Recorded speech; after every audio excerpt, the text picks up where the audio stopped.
말씀은 하나님께서 우리에게 주신 말씀은 시편 7편 1절에서 17절 말씀입니다. 시편 7편 1절에서 17절 말씀을 저와 한 절씩 교독하시겠습니다. 여호와 내 하나님이여, 내가 주께 피하오니 나를 쫓아오는 모든 자들에게서 나를 구원하여 내소서.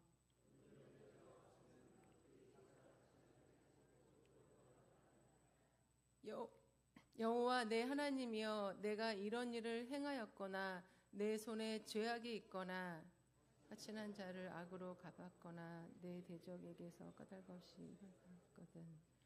원수가 나의 영혼을 쫓아 잡아 내 생명을 땅에 짓밟게 하고 내 영광을 먼지 속에 살게 하소서. 여호와여, 진노로 일어나사 내 대적들의 노를 막으시며 나를 위하여 깨소서. 주께서 심판을 명령하셨나이다. 민족들의 모임이 주를 두르게 하시고 그 위 높은 자리에 돌아오소서.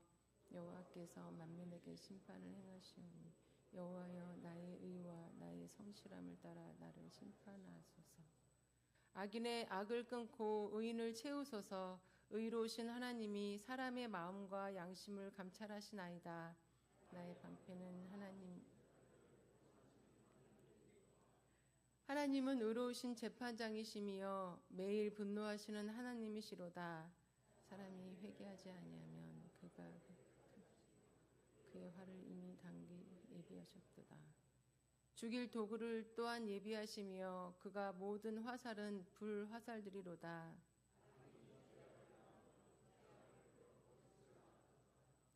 그가 웅덩이를 파 만들며 제가 만든 함정에 빠졌도다. 돌아가고 그의 포악은 자기 정수리에 내리로다. 함께 읽겠습니다. 내가 여호와께 그의 의를 따라 감사하며 지존하신 여호와의 이름을 찬양하리로다. 아멘. 요즘 잔인한 범죄를 다루는 영화나 드라마가 많이 나오고 있고, 또 실제 강력 범죄를 다루는 시사 교양 프로그램도 여러 개가 방영이 되고 있습니다. 그러한 드라마나 또 시사 교양 프로그램들을 보면 과학적 심층 수사를 하고 또 범인의 심리를 파악하고 또 CCTV로 추적을 하면서 정확하게 범인을 검거하는 것을 보게 됩니다. 이러한 과학의 기술의 발달과 또 범죄 심리와 패턴 분석 등 다양한 학술, 그리고 무엇보다 CCTV의 활용으로 엉뚱한 사람이 범인으로 체포되는 일은 현대 사회에서는 거의 없다고 볼 수 있습니다. 하지만 과거에는 무고한 사람들이 누명을 쓰고 억울한 옥살이를 하는 경우가 종종 있었습니다. 그 이유는 과거에는 지금처럼 기술이 발달하지도 않았고 또 고문도 너무 심해서 고문에 견디다 못해 거짓 자백을 하기도 했고, 또 실적 위주의 구조적인 문제도 있었기 때문입니다. 누명을 쓰고 억울한 옥살이를 한다는 것은 생각만 해도 너무 끔찍한 일입니다. 젊은 시절을 감옥에서 다 보내고 또 사람들에게 비난을 받으며 살아온 그 시간은 어느 누구도 또 무엇으로도 보상을 해줄 수 없을 것입니다. 그래도 그 억울함을 풀기 위해서 집행된 몇십 년의 형을 다 살고 나와서 자신의 결백을 위해 소송을 걸어 무죄 판결을 받는 경우도 있습니다. 억울한 누명을 쓴 수감자는 감옥 생활을 하면서 매일 상상을 했을 것입니다. 나가서 내가 죄가 없다는 것을 꼭 증명해야 한다. 내 가족을 위해서라도 꼭 증명해야 한다. 꼭 명예를 회복해야 한다. 다짐하며 나가서 소송을 걸어 이기는 상상을 매일 밤마다 잠 못 들며 했을 것입니다. 그렇게 산 세월에 대해 가장 큰 위로가 되는 것은 무죄 판결을 받고 명예 회복을 하는 것이기 때문입니다. 오늘 시편을 쓴 다윗도 누군가로부터 억울한 누명을 쓰고 쫓기는 상황에 처해 있었습니다.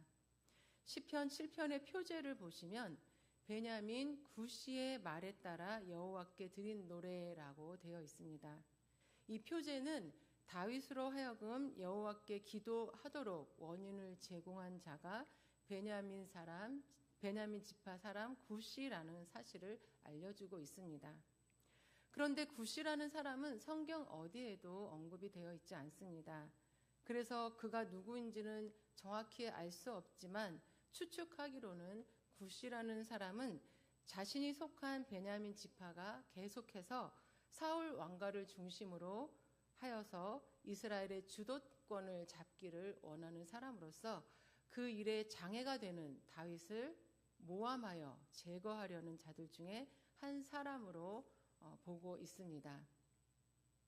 자신들이 보기에도 다윗은 왕이 되기에 부족함이 없는 사람으로 보였던 것 같습니다. 흔히 말하는 왕의 후광이 다윗에게 있었던 것입니다. 자칫 다윗이 왕이 되면 주도권이 유다 지파로 넘어가기 때문에 다윗을 제거해야 했습니다. 그래서 다윗이 역모를 꾸미고 있다고 모함을 하며 사울에게 고발을 했는데, 안 그래도 다윗을 시기 질투하고 있던 사울은 그 모함의 말을 그대로 받아들였습니다. 그로 인해 다윗은 무고하게 자신을 죽이려고 쫓는 사울 왕으로부터 도피 생활을 하는 처지가 되었고, 또 인간으로부터 어떤 도움도 받을 수 없어 홀로 도망을 다니면서 공고한 생활을 하게 되는 그러한 상황에 처하게 되었습니다. 모함을 받아 자신을 죽이려고 쫓는 사울 왕과 또 베냐민 지파 사람 굿시를 포함한 그 일행들을 피해 매일 도망을 다닐 때 다윗은 너무나 억울하고 답답했습니다. 목동 생활을 하던 자신을 사울 왕이 왕궁으로 불렀고 또 왕이 요구하는 대로 성실하게 살았을 뿐인데 다윗은 갑작스럽게 이렇게 억울한 상황에 놓이게 되었고 또 이렇게 쫓기는 상황이 되었습니다. 하지만 그 어느 누구에게도 도움을 요청할 수도 또 받을 수도 없었습니다. 그러한 자신의 참담한 마음을 시편 7편에서 특히 1절에서 5절까지의 말씀에서 표현을 하고 있습니다. 조금은 격양된 표현으로 자신을 이 어려운 상황에서 구원해 달라고 하나님께 청원하고 있으며, 대적들에게 잡히게 되면 당장 찢기고 죽게 될 것을 긴박한 그러한 상황을 하나님께 토로하면서 자신은 아무 죄가 없음을 호소하고 있습니다. 그리고 다윗은 6절 이하에서는 하나님이 이 모든 일을 중재해 주시고 또 의로운 재판장이 되어 주시기를 기도하고 있습니다. 사람의 마음과 양심을 감찰하시는 하나님, 의로우시며 신실하신 재판장이시고 만민을 공의로 다스리시는 하나님께서 의인은 구원하시되 악인은 반드시 심판하실 것이라는 확신을 가지고 하나님이 친히 심판해 주시기를 기도하고 있는 것입니다. 그래서 자신의 결백을 인정받고 자신을 죽이려 쫓는 대적들로부터 벗어날 수 있도록 하나님의 구원을 바라고 있습니다. 억울한 누명을 쓴 사람의 가장 큰 소원은 그 억울함을 푸는 것입니다. 누명을 쓰고 몇십 년간 수감 생활을 했던 사람이 출소하자마자 자신의 결백을 인정받기 위해 소송을 걸었던 것처럼 다윗도 자신의 결백을 하나님 앞에 인정받고 자신을 대적하는 모든 원수들로부터 벗어나기를 간절히 원했던 것입니다. 스스로의 힘으로는 억울함을 풀 수도 또 원수들의 속박과 위험으로부터 벗어나기도 불가능한 상황에서 다윗은 하나님의 도우심을 애타게 구하고 간구하고 있었던 것입니다. 그리고 시편 7편에서도 역시 다윗은 마지막 17절에 이미 하나님께서 자신의 기도를 들으셨음을 믿고 하나님께 감사하며 여호와의 이름을 찬양하고 있습니다. 이러한 고백은 하나님에 대한 신뢰로부터 오는 것입니다. 자신이 결백하다는 것을 다 알고 계시는 하나님, 그 하나님은 의로우시고 공의로 다스리시는 하나님이시기 때문에 하나님은 반드시 자신의 기도를 들으시고 응답하실 것을 확신했기 때문에 그렇게 감사하고 찬양하며 기도를 마무리하고 있는 것입니다. 우리도 살아가면서 억울한 상황을 겪을 때가 있습니다. 의도하지 않았지만 의도한 것이 되어서 오해를 받기도 하고 또 시기 질투하는 사람으로부터 모함을 받을 때도 있습니다. 또 불법을 행하는 자들 때문에 선량하게 살다가 큰 불이익을 겪을 때도 있습니다. 제 지인의 친언니는 건널목에서 길을 건너려고 신호를 기다리고 있다가 신호가 바뀌어서 길을 건너는데 건너편에서 건너오던 낯선 남자가 주먹으로 얼굴을 때리고 지나가서 얼굴에 피투성이가 되는 일을 겪기도 했습니다. 그런 묻지마 폭행을 당하는 경우도 있습니다. 얼마나 당황스럽고 또 억울하고 분한 마음이 들었을까요? 그러나 그 억울하고 분한 일들을 겪을 때 우리는 그것을 해결하고 또 분을 풀 수 있는 방법이 없습니다. 가서 따지고 풀려고 하면 할수록 일이 커지고 마음은 더 상처에 빠져버리고 점점 더 힘들어지게 됩니다. 10절에서 다윗은 나의 방패는 마음이 정직한 자를 구원하시는 하나님께 있도다라고 고백하고 있습니다. 지금은 억울하고 답답한 상황을 보내고 있지만 모든 사람의 마음과 양심을 감찰하시는 하나님께서 우리의 방패가 되어주실 것입니다. 누가 정직한 자인지를 아시고 반드시 구원해 주실 것입니다. 그리고 11절에서 다윗은 하나님은 의로우신 재판장이시며 매일 분노하시는 하나님이시로다라고 고백했습니다.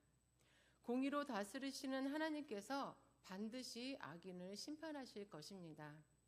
악인이 잘 사는 것처럼 보이지만 의로운 재판장이신 하나님의 분노를 피하지는 못합니다.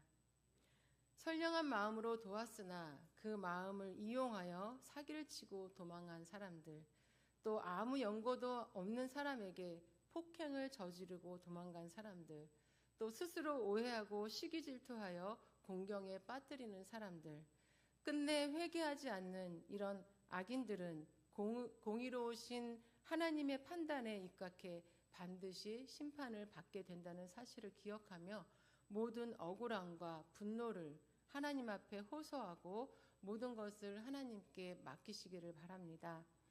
하나님을 신뢰하며 마음의 짐을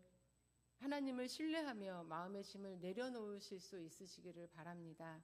억울함과 분노를 계속 가지고 있으면 마음의 평안이 깨져버리고 또 하나님을 찬양하지도 하나님께 감사하지도 못하는 심령으로 살아가게 됩니다.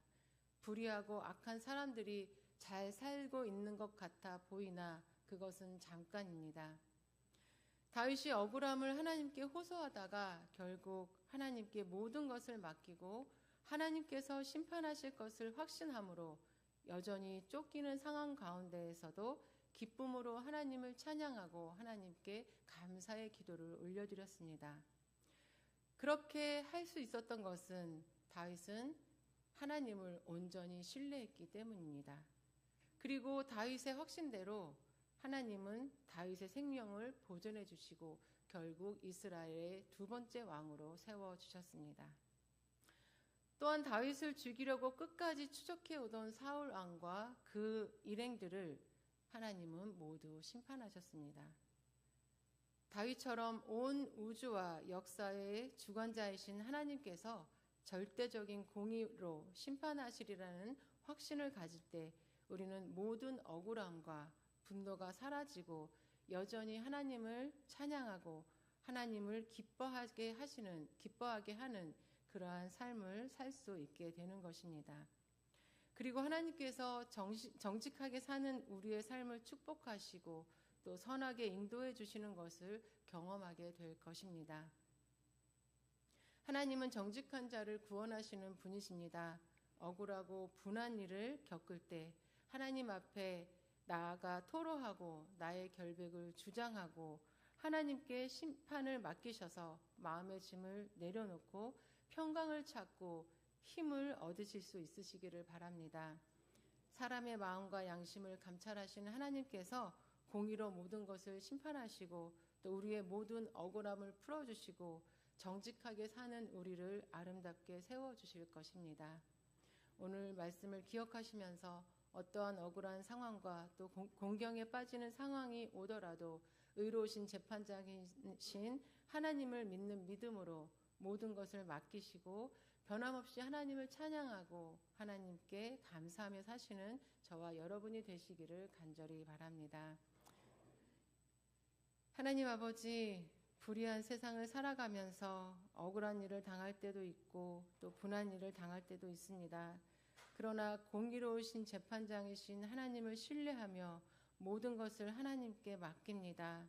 정직한 자를 구원하시고 악인을 심판하시는 하나님을 바라보며 억울한 마음, 분한 마음을 다 내려놓게 하시고 또 우리의 마음에 평강이 넘치게 하셔서 주님으로 인하여 기뻐하며 여전히 주님을 찬양하는 삶을 살 수 있게 우리를 인도하여 주시옵소서. 모든 말씀 예수님의 이름으로 기도드리옵나이다. 아멘. 하늘의